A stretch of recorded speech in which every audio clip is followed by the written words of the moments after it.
दिसंबर 2024। प्रातः मुरली ओम शांति बाप दादा मधुबन। आज बाबा ने सुनाया, मीठे बच्चे, विनाश के पहले सबको बाप का परिचय देना है। धारणा कर दूसरों को समझाओ, तब ऊंच पद मिल सकेगा। विनाश के पहले सबको बाप का परिचय देना है। धारणा कर दूसरों को समझाओ, तब ऊंच पद मिल सकेगा। आज की मुरली से बाबा ने प्रश्न किया है, राजयोगी स्टूडेंट को बाप का डायरेक्शन क्या है। राजयोगी स्टूडेंट्स को बाप का डायरेक्शन क्या। उत्तर, तुम्हें डायरेक्शन है कि एक बाप का बनकर फिर औरों से दिल नहीं लगानी है। प्रतिज्ञा कर फिर पतित नहीं बनना है। तुम ऐसा संपूर्ण पावन बन जाओ जो बाप और टीचर की याद स्वतः निरंतर बनी रहे। एक बाप से ही प्यार करो, उसे ही याद करो, तो तुम्हें बहुत ताकत मिलती रहेगी। ओम शांति। रूहानी बाप बैठ समझाते हैं। समझाते तब है जबकि ये शरीर है। सन्मुख ही समझाना होता है। जो सन्मुख समझाया जाता हुआ फिर लिखत के द्वारा सबके पास जाता है। तुम यहाँ आते हो सन्मुख सुनने के लिए। बेहद का बाप आत्माओं को सुनाते हैं। आत्मा ही सुनती है, सब कुछ आत्मा ही करती है इस शरीर द्वारा। इसलिए पहले अपने को आत्मा जरूर समझना है। पहले कौन सा पाठ का करना, मैं आत्मा हूँ। गायन है आत्मा परमात्मा अलग रहे वो काल। और सुंदर मेला कर दिया जब सदगुरु मिला दलाल। सबसे पहले बाप से कौन बिछुड़ कर आते हैं यहाँ पाठ बजाने। तुमसे पूछेंगे कितना समय तुम बाप से अलग रहे हो, तो तुम कहेंगे 5000 वर्ष। पूरा हिसाब है ना। ये तो तुम बच्चों को पता है कैसे नंबरवार आते हैं। बाबा ने कहा ये तो सब तुम बच्चों को सब पता है कि कैसे नंबरवार ऊपर से नीचे उतर के आते हैं। सबका अपना अपना पाठ कर्मों के हिसाब से शुरू होता है। बाप जो ऊपर में थे वो अभी नीचे आ गए हैं। तुम सबकी बैटरी चार्ज करने अभी बाप को याद करना है। अभी तो बाप सन्मुख है ना। भक्ति मार्ग में तो बाप के ऑक्यूपेशन का पता ही नहीं है। नाम रूप देश काल को जानते ही नहीं। तुमको तो नाम रूप देश काल का सब पता है। तुम जानते इस रथ द्वारा बाप हमको सब राज समझाते। रचता रचना के आदि मध्य अंत का राज समझाया है। यह कितना सूक्ष्म है। रचता रचना का राज समझना कितना सूक्ष्म है। इस मनुष्य सृष्टि रूपी झाड़ का बीज रूप बाप ही है। वह यहाँ आते जरूर है। नई दुनिया स्थापन करना उनका ही काम है। ऐसे नहीं कि वहाँ बैठे स्थापना करते हैं। तुम बच्चे जानते हो बाबा स्तन द्वारा हमको सम्मुख समझा रहे हैं। ये भी बाप का प्यार करना हुआ ना। मन का ये भी बाप का प्यार करना हुआ ना। और कोई को भी उनकी बायोग्राफी का पता नहीं है। गीता है आदि सनातन देवी देवता धर्म का शास्त्र। बाबा ने कहा ये भी तुम जानते हो। गीता किसका धर्म शास्त्र है। सनातन देवी देवता धर्म का शास्त्र है। इस ज्ञान के बाद होता है विनाश। विनाश जरूर होना है। बाबा ने कहा कलयुग का अंत ना हो, ये हो नहीं सकता है। और जो भी धर्म स्थापक आते उनके आने पर विनाश नहीं होता है। विनाश का टाइम ही ये है। इसलिए तुमको जो ज्ञान मिलता हुआ फिर खलास हो जाता है।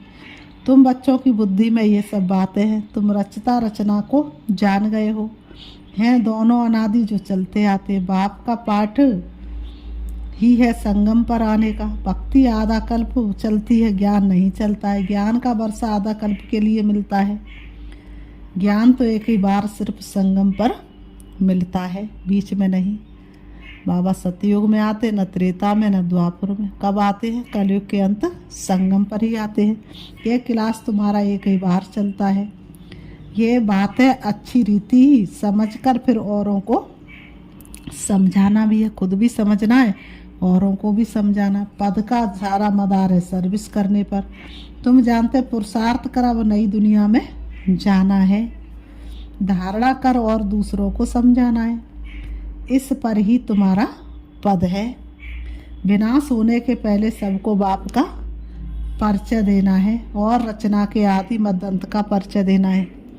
विनाश होने से पहले सबका परिचय देना है और रचना के आदि मद्दंत का परिचय देना। तुम भी बाप को याद करते हो कि जन्म जन्मांतर के पाप कट जाए। जब तक बाप पढ़ाते रहते हैं याद जरूर करना है। जब तक बाप पढ़ा रहे बाप को याद जरूर करना है। बाबा कहते हैं पढ़ाने वाले के साथ योग तो रहेगा ना। टीचर पढ़ाते तो उनके साथ योग रहता है। योग बगैर पढ़ेंगे कैसे। योग अर्थात पढ़ाने वाले की याद। ये बाप भी है, टीचर भी है, सदगुरु भी है। तीनों रूप में पूरा याद करना पड़ता है।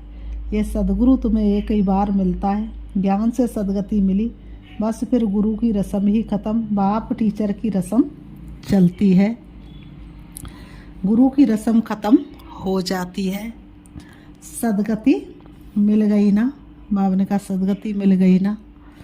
निर्वाण धाम में तुम प्रैक्टिकल में जाते, फिर अपने समय पर पाठ बजाने आएंगे। मुक्ति जीवन मुक्ति दोनों तुमको मिल जाती है। मुक्ति भी ज़रूर मिलती है। थोड़े समय के लिए घर जाकर रहेंगे। यहाँ तो शरीर से पाठ बजाना पड़ता है। इस सृष्टि पर रहते तो शरीर से पाठ बजाना पड़ता है। पिछाड़ी में सब पाठधारी आ जाएंगे। नाटक जब पूरा होता तो सब एक्टर्स स्टेज पर आ जाते हैं। अभी भी सब एक्टर्स स्टेज पर आकर इकट्ठे हुए हैं। कितना घोर घमासान है। बाबा ने कहा सतयुग आदि में इतना घोर घमसान नहीं था। अभी तो कितनी अशांति है। कलयुग की शुरुआत हुई तब भी इतनी अशांति नहीं थी। आज तो दुनिया में कितनी अशांति है, बात मत पूछो। कहीं भी चले जाओ शांति का नाम निशान नहीं होगा। तो अब जैसे बाप को सृष्टि चक्र की नॉलेज है तो बच्चों को भी नॉलेज है। बीज को नॉलेज है ना, हमारा झाड़ कैसे वृद्धि को पाकर फिर ख़त्म होता है। अभी तुम बैठे हो नई दुनिया की सैंपलिंग लगाने अथवा आदि सनातन देवी देवता धर्म का सैंपलिंग लगाने। तुमको पता है इन लक्ष्मी नारायण ने राज्य कैसे पाया। तुम जानते हम अभी नई दुनिया का प्रिंस बनेंगे। उस दुनिया में रहने वाले सब अपने को मालिक ही कहेंगे ना। जैसे अभी भी सब कहते भारत हमारा देश है, तुम समझते अभी हम संगम पर खड़े हैं। शिवालय में जाने वाले बस अभी गए कि गए। हम जाकर शिवालय के मालिक बनेंगे। तुम्हारी अहम ऑब्जेक्ट ही ये है। यथा राजा रानी तथा प्रजा सब शिवालय के मालिक बन जाते हैं। वहाँ की राजधानी में भिन्न भिन्न स्टेटस तो होते ही हैं। वहाँ वजीर तो कोई होता ही नहीं। वजीर तब होते जब पतित बनते हैं। लक्ष्मी नारायण व राम सीता का वजीर नहीं सुना होगा, क्योंकि वह खुद सतो प्रधान पावन बुद्धि वाले हैं। फिर जब पतित बनते तब राजा रानी एक वजीर रखते राय लेने के लिए। अभी तो देखो अनेकानेक वजीर हैं। तुम बच्चे जानते हो ये बहुत मज़े का खेल है। खेल यहाँ पर तूने खेला, अब तो चलना तुझे अकेला। तो ये खेल है कितने मज़े का। बाबा कहते हैं खेल हमेशा मज़े का ही होता है। खेल हमेशा कैसा होता है, मज़े का होता है। सुख भी होता है तो दुख भी होता है। इस वेद के खेल को तुम बच्चे ही जानते हो। इसमें रोने पीटने आदि की तो कोई बात नहीं है। गाते भी है बीती सो बीती देखो, बनी बनाई बन रही। ये नाटक तुम्हारी बुद्धि में है। हम इनके एक्टर्स हैं। हमारे 84 जन्मों का पार्ट एक्यूरेट अविनाशी है। जो जिस जन्म में जो एक्ट करते आए हैं वही करते रहेंगे। आज से 5000 वर्ष पहले भी तुमको यही कहा था कि अपने को आत्मा समझो। गीता में भी अक्षर है, तुम जानते हो। बरोबर आदि सनातन देवी देवता धर्म जब स्थापन हुआ था तो बाप ने कहा था दे के सब धर्म छोड़ अपने को आत्मा समझो और बाप को याद करो। अपने को क्या समझो, आत्मा, और क्या करो, बाप को याद करो। मन मनावब का अर्थ तो बाप ने अच्छी रीति समझाया है। बाबा कहते हैं भाषा भी यही है। यहाँ देखो कितनी ढेर भाषाएं हैं। भाषाओं पर भी कितना हंगामा है। भाषा बगैर तो काम चल ना सके। ऐसी ऐसी भाषा सीख कर आते हैं जो मदर लैंग्वेज खलास हो जाती है। जो जास्ती भाषा सीखते हैं उनको इनाम मिलता है। जितने धर्म उतनी भाषा होंगी। वहाँ तो तुम जानते हो अपनी ही राजाई होगी। कहाँ? सतयुग में। सतयुग में तो अपनी ही राजाई होगी। एक धर्म, एक राज्य, एक कुल, एक मर्यादा, एक भाषा, सब कुछ एक ही एक होगा। तो बाबा ने कहा वहाँ तो तुम जानते हो अपनी ही राजाई होगी, भाषा भी एक ही होगी। यहाँ तो 100 माइल पर एक भाषा है। कोस कोस पे पानी, 4 कोस पे बाड़ी। वहाँ तो एक ही भाषा होती है। ये सब बातें बाप बैठ करके बच्चों को यथार्थ रीति समझाते हैं। बाबा कहते हैं तो उस बाप को ही क्या करते रहो? याद करते रहो। शिव बाबा किसके द्वारा समझाते हैं? ब्रह्मा के द्वारा समझाते हैं। बाबा कहते रथ तो जरूर चाहिए ना। शिव बाबा हमारा बाप है। बाबा कहते मेरे तो बेहद के बच्चे हैं। बाबा इन द्वारा पढ़ाते हैं ना। टीचर को कभी गले से थोड़ी लगाते। बाप तो तुमको पढ़ाने आए हैं। राजयोग सिखलाते तो टीचर ठहराना। तुम स्टूडेंट हो। स्टूडेंट कभी टीचर को बाकी पहनते हैं क्या? एक बाप का बनकर फिर औरों से दिल नहीं लगानी है। एक बाप का बनकर फिर किसी से दिल नहीं लगानी है। ये दुनिया मायावी है। इस मायावी दुनिया में कोई किसी का नहीं हो सकता। इसलिए प्रभु को ही अपना साथी बनाना है। प्रभु तेरे रंग में हम रंग गए ऐसे, हमें लगता है कि रहे तेरे संग सदा जैसे। तो प्रभु के ही रंग में रंगना है और किसी के रंग में नहीं रंगना है। तो बाबा ने कहा बाप कहते हैं मैं तुमको राजयोग सिखलाने आया हूँ ना। तुम शरीरधारी, हम अशरीरी ऊपर में रहने वाले हैं। कहते हो बाबा पावन बनाने आओ तो गोया तुम पतित हो ना। फिर मेरे को भांकी कैसे पहन सकते हो? बाबा कह रहे हैं फिर मेरे को तुम भांकी कैसे पहन सकते हो क्योंकि तुम तो पतित हो ना। तो बाबा कहते मेरे को भांकी कैसे पहन सकते हो? बाबा ने कहा प्रतिज्ञा कर फिर पतित बन जाते हो। जब एकदम पावन बन जाएंगे पिछाड़ी में फिर याद में भी रहेंगे। टीचर को, गुरु को याद करते रहेंगे। अभी तो छीछी बन गिर पड़ते हैं और ही 100 गुना दंड पड़ जाता है। ये तो बीच में दलाल के रूप में मिला है, उनको याद करना है। बाबा कहते मैं भी उनका मुरब्बी बच्चा हूँ, फिर मैं भांकी पहन सकता हूँ। तुम फिर भी इस शरीर द्वारा मिलते हो, मैं उनको कैसे भांकी पहनूँ? ब्रह्मा बाबा कह रहे तुम तो इस शरीर के द्वारा मिल रहे हो, लेकिन मैं बाबा को कैसे भांकी पहनूँ? मेरा तो खुद ही का शरीर बाबा को दे दिया। बाप तो कहते बच्चे तुम एक बाप को ही याद करो, प्यार करो। याद से पावर बहुत मिलती है। बाप सर्वशक्तिवान है। बाप से ही तुमको इतनी पावर मिलती है। तुम कितने बलवान बनते हो। तुम्हारी राजधानी पर कोई जीत पहन ना सके। रावण राज्य खत्म हो जाता, दुख देने वाला कोई रहता ही नहीं। उनको सुखदाम कहा जाता है। बाबा ने कहा रावण सारे विश्व में सबको दुख देने वाला है। जानवर भी दुखी होते हैं, वहाँ तो जानवर भी आपस में प्रेम से रहते हैं। यहाँ तो प्रेम है ही नहीं। बाबा ने कहा यहाँ कहाँ है प्रेम? प्रेम नाम की कोई चीज़ नहीं। तुम बच्चे जानते ये ड्रामा कैसे फिरता है। इसके आदि मध्य अंत का राज बाप ही समझाते। कोई अच्छी रीति पढ़ते, कोई कम पढ़ते हैं। पढ़ते तो सब है ना, सारी दुनिया भी पढ़ेगी, अर्थात बाप को याद करेगी। बाप को याद करना ये भी पढ़ाई है ना। उस बाप को सब याद करते हैं। वह सर्व का सदगति दाता, सबको सुख देने वाला है। कहते भी आकर पावन बनाओ तो जरूर पतित ठहरे। वह तो आते ही विकारियों को निर्विकारी बनाने। पुकारते भी है कि हे अल्लाह आकर हमको पावन बनाओ।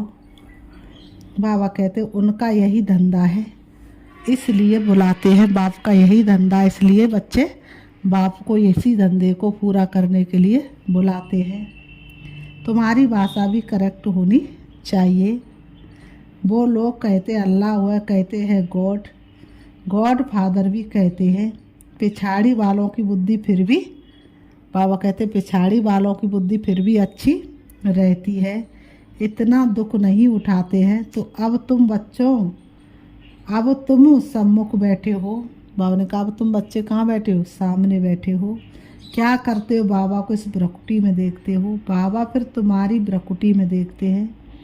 जिसमें मैं प्रवेश करता उनको देख सकता हूँ, वह तो बाजू में बैठा है। ये बड़ी समझने की बातें हैं। मैं इनके बाजू में बैठा हुआ हूँ, ये भी समझता है हमारे बाजू में बैठा है। तुम कहेंगे हम सामने दो को देखते हैं। बाप और दादा दोनों आत्मा को देखते हो। तुम्हारे में ज्ञान है। बाप दादा किसको कहते हैं? आत्मा सामने बैठी है। भक्ति मार्ग में तो आंखें बंद कर बैठ सुनते हैं, बस आंखें बंद करी और सिर हिलाते रहेंगे। बाबा ने कहा सुनते हैं। पढ़ाई कोई ऐसे थोड़ी होती है, टीचर को तो देखना पड़े ना। ये तो बाप भी है, टीचर भी है, तो सामने देखना होता है। सामने बैठे बैठे और आंखें बंद हो झुटका खाते रहे, ऐसी पढ़ाई तो होती नहीं है। स्टूडेंट टीचर को ज़रूर देखता रहेगा, नहीं तो टीचर कहेंगे ये तो झुटका खाते रहते हैं, ये कोई भांग पीकर आए हैं। तुम्हारी बुद्धि में है, बाबा इस तन में है। मैं बाबा को देखता हूँ। बाबा ने कहा बाप समझाते हैं। ये क्लास कॉमन नहीं है जो कोई आंखें बंद कर बैठो। स्कूल में कभी कोई आंखें बंद करके बैठते हैं क्या? पढ़ाई के समय पर स्टूडेंट आंखें बंद करके बैठते हैं क्या? और सत्संगों को स्कूल नहीं कहा जाता। कल बल गीता बैठ सुनाते, परंतु उनको उसको स्कूल नहीं कहा जाता है। वह कोई बाप थोड़ा ही है जिसको देखे। कोई शिव के भक्त होते हैं तो शिव को ही याद करते हैं, कान से कथा सुनते रहते। शिव की भक्ति करने वालों को शिव को ही याद करना पड़े। कोई भी सत्संग में प्रश्न उत्तर आदि नहीं होता, यहाँ होता है। यहाँ तुम्हारी आमदनी बहुत है, आमदनी में कभी उबासी नहीं आ सकती। धन मिलता है ना तो खुशी होती है, उबासी गम की निशानी है। बीमार होगा व दे वाला निकला होगा तो उबासी आती रहेगी। पैसा मिलता रहेगा तो कभी उबासी नहीं आएगी। बाबा व्यापारी भी है। रात को स्टीमर आते थे तो रात को जागना पड़ता था। कोई बेगम रात को आती है तो सिर्फ फीमेल के लिए ही खुला रहता है। बाबा भी कहते प्रदर्शनी याद में फीमेल्स के लिए खास दिन रखो तो बहुत आएंगी। पर्दे नसीन भी आएंगी, बहुत पर्दे नसीन रहती हैं। मोटर में भी पर्दा रहता है। यहाँ तो आत्मा की बात है। ज्ञान मिल गया तो पर्दा भी खुल जाएगा। सतयुग में पर्दा आदि होता नहीं, ये तो प्रवृत्ति मार्ग का ज्ञान है ना। फिर बाबा कहते अच्छा मीठे मीठे सिखी लते बच्चों प्रति माता पिता बाप दादा का याद प्यार और गुड मॉर्निंग रूहानी बाप की। रूहानी बच्चों को नमस्ते। हम रूहानी बच्चों की रूहानी बाप दादा को याद प्यार और नमस्ते नमस्ते नमस्ते। धारणा के लिए मुख्य सार, ये खेल बड़ा मज़े का बना हुआ है। इसमें सुख और दुख का पाठ नूदा हुआ है, इसलिए रोने पीटने की बात नहीं। बुद्धि में रहे बनी बनाई बन रही बीती का चिंतन नहीं करना है। नंबर 2, ये कॉमन क्लास नहीं है, इसमें आंखें बंद करके नहीं बैठना है। टीचर को सामने देखना है। उबासी आदि नहीं लेनी है। बाबा ने कहा उबासी गम दुख की निशानी, इसलिए क्या नहीं लेनी है? उबासी याद नहीं लेनी है। आज की मुरली से बाबा ने वरदान दिया है। संतुष्टता के 3 सर्टिफिकेट ले अपने योगी जीवन का प्रभाव डालने वाले सहज योगी भाव। संतुष्टता के 3 सर्टिफिकेट ले अपने योगी जीवन का प्रभाव डालने वाले सहज योगी भाव। स्पष्टीकरण है, संतुष्टता योगी जीवन का विशेष लक्ष्य है। जो सदा संतुष्ट रहते और सर्व को संतुष्ट करते हैं उनके योगी जीवन का प्रभाव दूसरों पर स्वतः पड़ता है। जैसे साइंस के साधनों का वायुमंडल पर प्रभाव पड़ता है, ऐसे सहज योगी जीवन का भी प्रभाव साधनों, बाबा ने कहा, होता है। योगी जीवन के 3 सर्टिफिकेट हैं। एक स्वयं संतुष्ट, दूसरा बाप संतुष्ट और तीसरा लौकिक अलौकिक परिवार संतुष्ट। लौकिक परिवार भी संतुष्ट होना चाहिए तो अलौकिक परिवार भी संतुष्ट होना चाहिए। आज की मुरली से स्लोगन है, स्वराज्य का तिलक विश्व कल्याण का ताज और स्थिति के तख्त पर विराजमान रहने वाले ही राजयोगी है। अच्छा, ओम शांति। ओम